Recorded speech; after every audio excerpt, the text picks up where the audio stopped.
శుభోదయం. ఈరోజు చెరువు చేప పులుసు. ఇది చెరువు చేప అండి. మరి గోదావరి చేపలు ఉంటాయి, అవే బాగా వండుకుంటాం మేము.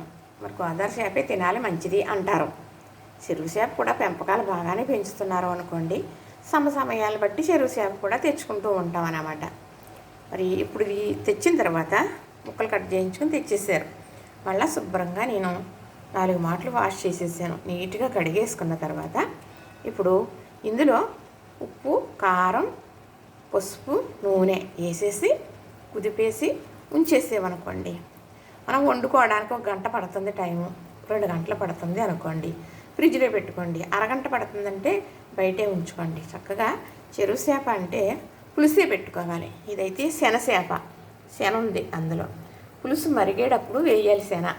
ఇప్పుడు ఇందులో వేసేసి ముక్కల్లో మనం ఉప్పు కారం పెడుతూ ఉంటాం, కుదిపేసి చేసేసి చెందేసామనుకోండి, ఏమవుతుందంటే ఇది కరిగిపోతుంది, ఇది కలిసిపోతుంది అందులో. అలా కాకుండా ఉప్పు కారం పసుపు పెట్టేసి కుదిపేసి ఉంచేసి ఇది అలా పక్కన పెట్టేసి ఉంచి మరి కూర రెడీ అవ్వి ఉడికేటప్పుడు ఆ కూరలో ఇది వేయాలి పులుసులో. అప్పుడు దగ్గరికి అవ్వి తినడానికైతే చాలా బాగుంటుంది అనమాట. ఇప్పుడు ఇది నెంబర్ 1 పసుపు అండి. ఈ పసుపు వేస్తున్నాను ఇందులో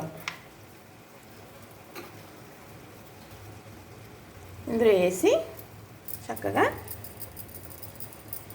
ఇలాంటి మంచి పసుపు వేసుకోవాలి. మరి మనం చేసే వంటకి పసుపు వేయకపోతే మంచిది కాదు అంటారు. ఎందుకంటే మరి పసుపు వల్ల నుసుపురుగు అనేది పెరగదు మనకి. మీకు మాట్లాడుతూ వేసేస్తున్నాను కదా. చక్కగా ఉప్పు వేసాను, పసుపు వేసాను. ఇప్పుడు మంచి కారం అండి, ఇది కూర కారం. ఇది ఎలాగ తయారు చేసుకుంటాము అనేది మళ్ళీ మీకు నేను చెబుతాను. ఇప్పుడు ఇది కుదిపి చూపిస్తాను మీకు. ఇప్పుడు ఇందులో కూడా కొంచెం కారం వేస్తానండి. ఇలాగా వేసేసి పక్కన పెట్టేసి ఉంచామనుకోండి. చిటికుడు పసుపు, చిటికుడు కూడా కాదులేండి, కొంచెం పసుపు ఇలా వేసాను కదా, అలా ఉంచేసుకుందాం. ఉప్పు అది వేస్తే ఇది బాగా ఉప్పు అయిపోతుంది అనమాట. ఉప్పు లాగేసుకుంటుంది, కూరలో ఈడిసి పెట్టదు. మనం కూరలో వేసినప్పుడు అందులో ఉండి ఉప్పు లాక్కుంటే రుచి సరిపోతుంది. అంటే చేసే విధానం చెబితేనే కదా తెలుస్తుంది. ఇప్పుడు ఇందులో మనం ఉప్పు కారం పసుపు వేసాం. ఇలా కలుపుకున్నాం అనుకోండి, చెయ్యి పెట్టి కలుపుతారు చాలామంది, గుచ్చుకుంటాయి. గుచ్చుకుంటే ముళ్ళు అయ్యి ఉంటాయి కదా. ఇలాగైతే మొత్తం కలిసిపోతుంది. చక్కగా ఇలా కలపాలి. ఇలా కలిపాం కదా. ఇప్పుడు ఇందులో ఇది నూనె వేస్తున్నానండి, వంట నూనె. ఇంకా ఉప్పు నూనె వేసిన తర్వాత మూత పెట్టేసుకొని చేసుకున్నాం అనుకో, ఈ కూర ప్రాసెస్ అంతా మొదలు పెట్టుకుని చేసుకుని అప్పుడు ఈ ముక్కలందరూ యాడ్ చేసుకోవచ్చు. ఇందులో ఉప్పు కారం పసుపు నూనె వేసాం కదా. దీని పని ఇక్కడికి ఇలా అయింది. ఇందులో కూడా కొంచెం చిటికెడు నూనె, కొంచెం పసుపు, ఉప్పు వేసాను. ఉప్పు వేయలేదు, కారం వేసాను కదా. ఇది ఇలా పెట్టేసుకున్నాం. ఇప్పుడు మనం కూర వండేటప్పుడు ఇప్పుడు ఇందులో కొంచెం కొంచెం వేసాం కదా, మళ్ళీ కొంచెం కొంచెం మనం కూరలో వేసుకుంటాం. మరి గ్రేవీ తయారయ్యేటప్పుడు అప్పుడు అది ఇది సరిపోతుంది అన్నమాట. అందుకు ఇందులో ఇప్పుడు సరేలే కూరలో మానేద్దాం, అన్నీ ఇందులో వేసేద్దామని వేసేసామనుకోండి, ముక్కలు అనేది ఉప్పు లాగేసుకుంటుంది బాగా ఎక్కువ.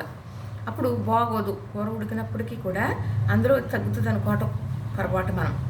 మనం ఇందులో కొంచెం వేసుకోవాలి, ముక్కలకు సరిపడగా. కొంచెం తక్కువ వేసుకున్నా పర్వాలేదు, ఉప్పు కారం అంటారు ఎలాగన్నా పర్వాలేదు.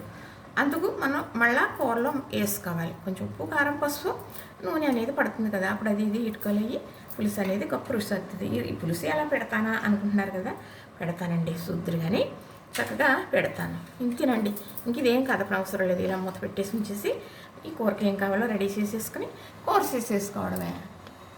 అంతేనండి, ఉప్పు కారం పెట్టేసాం కదా, హాయిగా వండేయడం, తర్వాత తినేయడం. మరి వండే విధానం మళ్ళీ పెడతానండి. సరే, చూసారు కదా, నచ్చిందా మరి? అంటే మీకు నేను చెప్పేది ఏంటి అంటే, చాలామంది కడిగేసినవి అలా తెచ్చి నేరుగా కూరలో వేసేసుకుంటారు.